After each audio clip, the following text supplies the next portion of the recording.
Une sorte de caveau qui ressemblait à une tombe préhistorique contenant 2 crânes, quelques os et des fragments de poterie.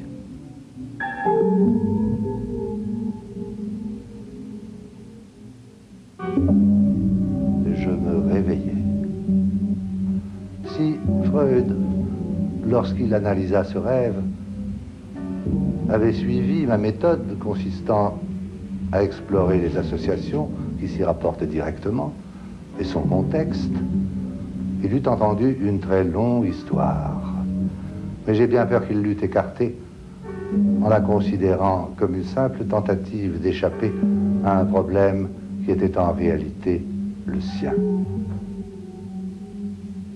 Pour ce qui est de la différence d'interprétation des rêves entre Freud et Jung, il est intéressant de se rendre compte qu'ils prennent la relève d'une question qui a été débattue extrêmement longtemps dans notre civilisation, particulièrement à l'intérieur de l'Église catholique, à savoir, est-ce que le rêve est ce qu'on appelle théorématique, c'est-à-dire est-ce qu'il révèle directement une sorte de vérité qui lui serait interne, ou alors, au contraire, est-ce qu'il dérobe comme un secret, est-ce qu'il travestit une vérité qu'il s'agit de comprendre?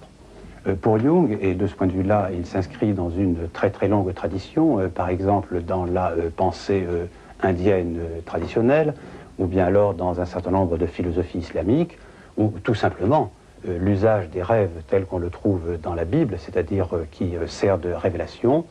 Pour Jung, donc, un certain nombre de rêves, au-delà de l'interprétation freudienne, même s'il ne la remet pas en cause, un certain nombre de rêves sont chargés de nous révéler quelle est la vérité la plus profonde de notre âme, et doivent être soumis de ce point de vue-là, non pas à une interprétation telle qu'on l'entend d'habitude en psychanalyse, mais sans doute beaucoup plus à ce qu'il est convenu d'appeler une herméneutique, c'est-à-dire quelque chose qui va chercher le sens intérieur du rêve, qui l'amène au jour de la conscience, pour nous permettre de nous recentrer vis-à-vis de notre vérité intérieure, et qui, en même temps, doit nous permettre d'aborder notre avenir, c'est-à-dire les métamorphoses de notre âme, pour l'amener à son accomplissement dernier.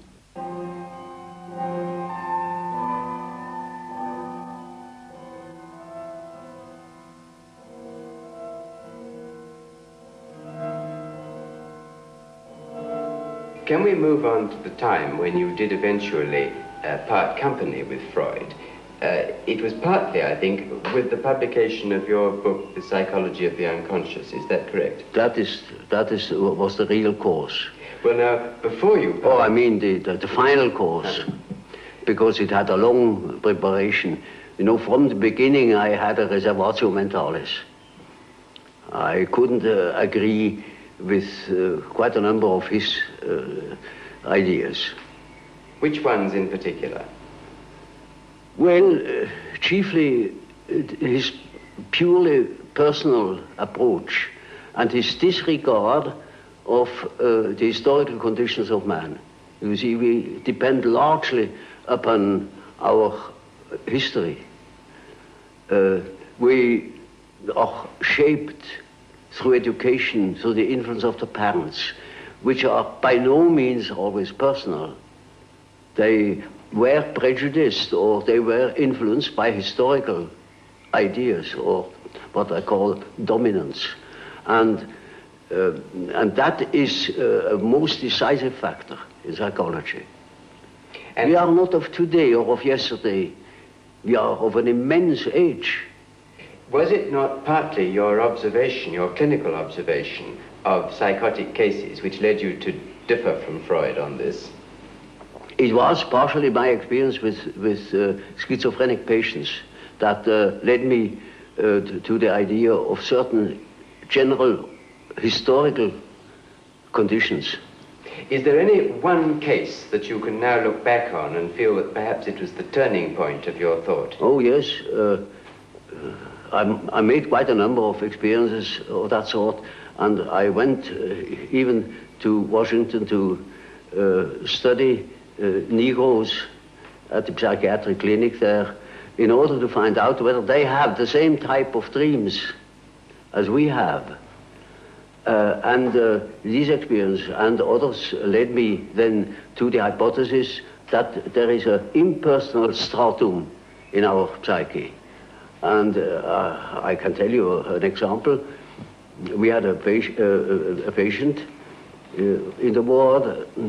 He was quiet but completely dissociated, schizophrenic. And he was in the clinic already for over 20 years. He had come into the clinic, as a matter of fact, being a young man, a little clerk, and did no particular education. And once I came into the ward, and he was obviously excited and called to me, took me by the lapel of my coat and led me to the window and said, "Doctor, now you must see. Now look at it. Look up at the sun and see how it moves. You see, you must move your head too, like this, and then you will see the follows of the sun. And, you know, that's the origin of the wind. And you see how the sun moves as you move your head from one side to the other." Now, of course, I didn't understand it at all. I thought, there you are, he's just crazy. But that case remained in my mind. And 4 years later, I came across a paper written by the German historian Dietrich, who had dealt with the so-called Mithras liturgy, a part of the great Parisian sorcerer Papyrus.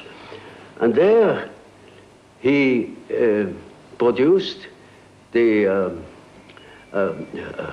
part of the so-called Mithras liturgy.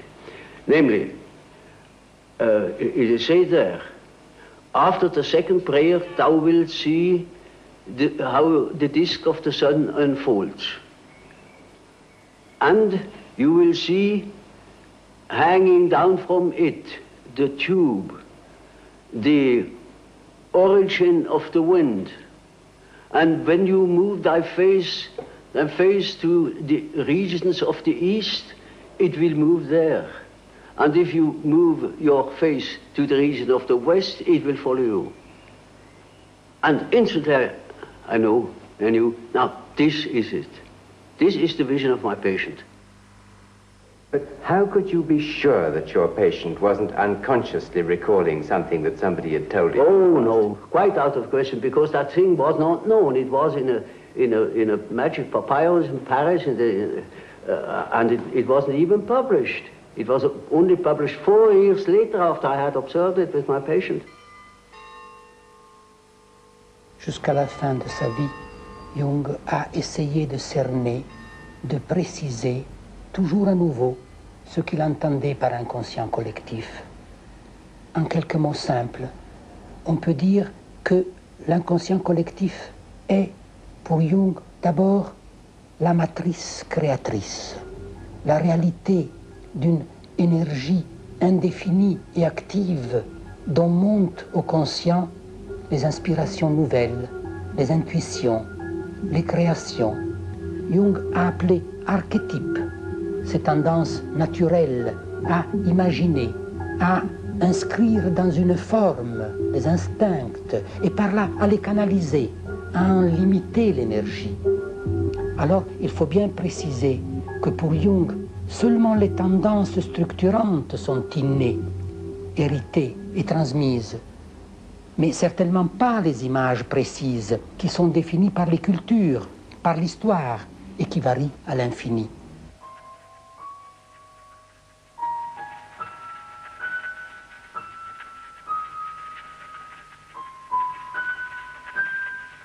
Lorsque Jung parle de l'inconscient collectif, il ne parle pas du tout d'un inconscient qui serait commun à tout un groupe, ou à tout un peuple, ou à toute une masse, mais ce qu'il désigne, ce sont des structures a priori de cet inconscient, ou de ce qu'il appelle l'âme, en tout point comparable, par exemple, aux catégories logiques de la pensée, qui, bien évidemment, sont les mêmes pour tous les hommes, partout et en tout lieu.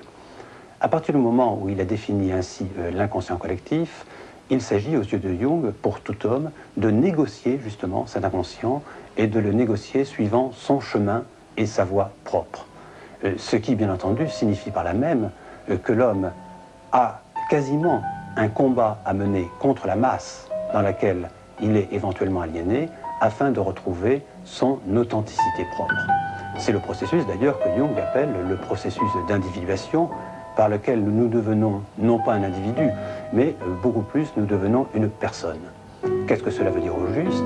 C'est-à-dire que, une fois désaliénés de la projection que nous pouvons faire de tous les gens qui nous entourent, de la société dans laquelle nous sommes immergés, nous rentrons dans notre propre intériorité et nous trouvons le véritable centre de notre personnalité.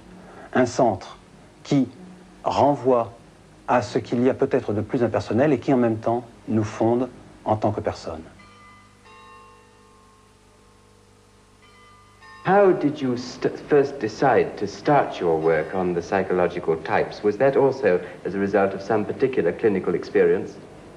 Less so. It was a very personal reason, namely to do justice to the psychology of Freud, also to that of Adler, and to find my own bearings. That helped me to understand why Freud developed such a theory, or why Adler developed his theory, his power principle. Have you concluded what psychological type you are yourself? Naturally, I have devoted a great deal of attention to that painful question, you know. And reached a conclusion? Well, you see, the type is nothing static. It changes in the course of life. But I most certainly was characterized by thinking. I always thought, from early childhood on. And I had a great deal of intuition too. And I had a definite difficulty with feeling. And my relation to reality was not particularly brilliant. I was often at variance with the reality of things. Now that gives you all the necessary data for the diagnosis. Ce qu'il faut bien comprendre à propos des types psychologiques, c'est, contrairement à ce qu'on croit d'habitude, qu'ils ne désignent pas du tout quelque chose de fixe, mais qu'ils varient au fur et à mesure de la vie. On n'est pas forcément tout le temps un extraverti ou un introverti, on n'est pas tout le temps forcément quelqu'un où prédomine la fonction de la pensée ou la fonction de l'intuition ou celle du sentiment. Mais au fur et à mesure de notre développement personnel, nous pouvons passer d'un type à un autre, échanger en quelque sorte les colorations qui sont celles de notre existence. Mais encore plus profondément, pour comprendre vraiment ce que Jung a voulu dire avec les types psychologiques, il faut savoir qu'il est remonté à toute une recherche sur les genres de personnalité qui avait déjà été menée, par exemple par Origène au début du christianisme, ou qu'on le retrouve encore dans tout un certain nombre de réflexions faites par les gnostiques, et puis surtout particulièrement, car Jung y attache une très grande importance, et il en parle longuement, par les considérations de Maître Eckhart sur la manière dont la personnalité s'adapte à notre monde dans la découverte de sa propre intériorité. De ce point de vue, on peut dire que le type introduit plus profondément à l'idée de l'archétype, à condition de comprendre ce mot tel que Henri Corbin l'a lui-même expliqué à propos de Jung, c'est-à-dire que ce n'est pas un type qui vient d'une préhistoire de l'être humain, c'est beaucoup plus un type qui est sans arrêt à l'origine, mais d'une origine tout le temps prête à se révéler, et que de ce point de vue-là, c'est comme le canal obligé par lequel se manifeste dans notre vie notre vérité intérieure la plus profonde.